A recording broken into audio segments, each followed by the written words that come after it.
Good Friday morning, everybody. I'm Jared Klein coming to you live from the NBC29 Digital Desk with a look at today's morning rush. Let's start things off with the top stories over on NBC29.com this morning. At number one, a UVA alumna filing a lawsuit against the University of Virginia. At number two, Charlottesville's Aiden Peters passing away after a battle with cancer. And at number three, state police reporting that one person injured after a multi-vehicle crash on I-64 near Fishersville. A former UVA student is suing the university. It's over an incident during a protest in July 2020. Morgan Bettinger accuses the university of failing to protect her civil rights. The lawsuit accuses senior leaders at the school of, quote, joining in, augmenting, amplifying, and then taking the lead in a racially motivated campaign to ruin Morgan Bettinger, end quote. Bettinger and her attorney say they had no further comment at this time. We have a link to the full lawsuit you can read over on NBC29.com. The Charlottesville-Albemarle SPCA has hired a consulting agency to help improve shelter operations. Outcomes for Pets Consulting is led by National Animal Welfare expert Kristen Hayson. Her work will last at least 3 months. Hayson is expected to provide an updated organizational chart, standard operation procedures, and monthly progress reports. Albemarle County Police will soon have new tools in its arsenal, drones. County supervisors approved the department's request for the flying gadgets this week. The agency says the drones will allow them to search areas more quickly. Officers are getting special training for the new technology. There's no set date for when the drones will be in use. They're being paid for with a grant from the Department of Criminal Justice. And VDOT wants your feedback on how to improve two heavy traffic areas. One of them is the Barracks Road corridor in Charlottesville, the second the old Ivy Road corridor in Albemarle County. VDOT's Lou Hatter says a survey will ask questions like how often and what time of day that you travel through those areas. The survey is open through August 18th. If you'd like to add your input, we have a link to the survey over on NBC29.com. All right.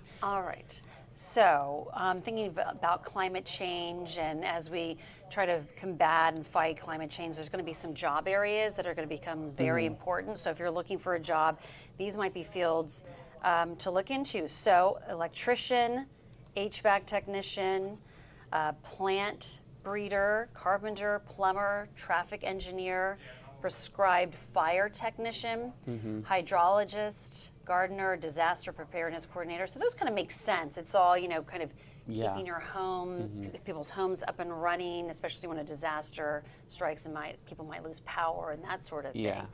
And rebuilding. And it's interesting, though. I wouldn't have thought of that.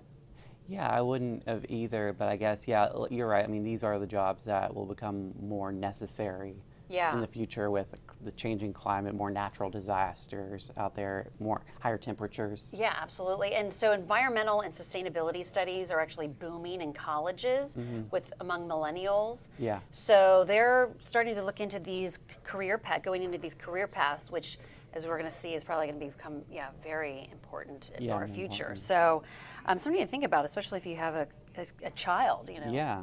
Trying if you're to figure looking out for another career. Yeah, exactly. Yeah. All right, this is also really interesting. So infant peanut exposure can prevent allergies, but some parents are still worried. So there's this, I remember, when I was having kids, they were like, when I was pregnant, don't even eat peanut butter. And of course, I just ignored that because I loved peanut butter and jelly sandwiches. So I ate them. And then I did a story actually here through UVA with an allergist at UVA Medical Center who was working on kids that had peanut allergies, giving them trace amounts to kind of build their immune system back up so where they could tolerate a peanut. Yeah. And so there's been all this research, and so now pediatricians have really kind of changed the guidelines for exposing young children to peanuts.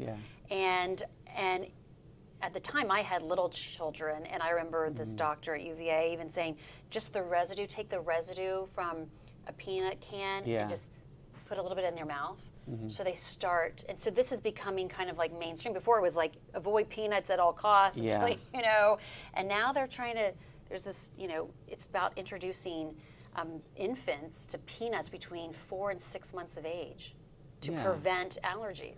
And peanut butter especially is a healthy snack. I mean, even for your kids, that's all we ate as kids because you didn't have the refrigerator. My mom, for lunch, school lunches, it was a peanut butter and jelly sandwich every day. And and you can just dip stuff in peanut butter like celery or. And literally everything has a nut in it. Peanuts in it. Yeah. Even gummy bears. I learned. I didn't know that. Yeah. Yeah. So for parents that have kids with peanut allergies, they have to be so careful. Yeah. It's and it can be frightening. So it's just kind of interesting where the guidelines and the thought process has changed, even just since I've had kids. My oldest is 13. Yeah, it's changing over time, the different guidance, but Anyway, kind of interesting. And then this I thought was kind of cool. So this is a man, Lyndon, he's a 54-year-old man. He makes a living as a micro artist. So he specializes in pieces that are really, really small. So if you take a look, here he is, and you can see he has the magnifying machine there.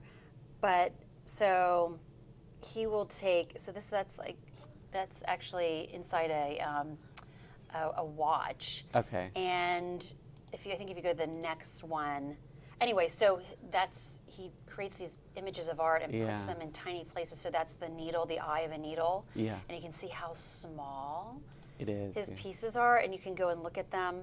And I mean, it's just kind of a neat idea. And those are nails, right? So. Yeah, and so if you click on, I think it's a wider shot if you click on the next, well not, anyway. But when you look at, but it's amazing how he recreates these pieces of art, and they're tiny. I would have a headache. I know, it's really impressive. I mean, if you're working that tiny, the slightest hand movement will completely ruin it. Absolutely, So he must have really steady hands. He probably doesn't drink coffee. Or he doesn't drink coffee or anything. No, but it kind of reminds me too of the the boats that people put together like inside a glass bottle, and they're using these long tweezers and kind of it's interesting. I could never. My hands are too shaky. Too shaky. I don't have the patience. I don't have the patience. I don't have the artistic ability. We don't have any of that. And my eye, I would have a headache. Yeah, just looking really closely, but yeah, that's pretty cool. Neat art there. Yeah. All right. Well, thank you, Jennifer, for today's trending topics. Let's take a look at today's 7-day forecast. We've got a high of 82. Things are heating up out there with the humidity. Of course, we've got Fridays After 5 coming up this evening at Ting Pavilion. Then things are heating up again this weekend with highs near 90. Of course, more humid. It's going to be hot out there, so keep that in mind ahead of your weekend plans. And it looks like next week, looking like our typical August week. This past week was not what we usually expect. We usually experience in August. So looking like we're getting back to reality for next week. I hope you guys have a great Friday out there, a great weekend. We'll see you again on NBC29 News at noon.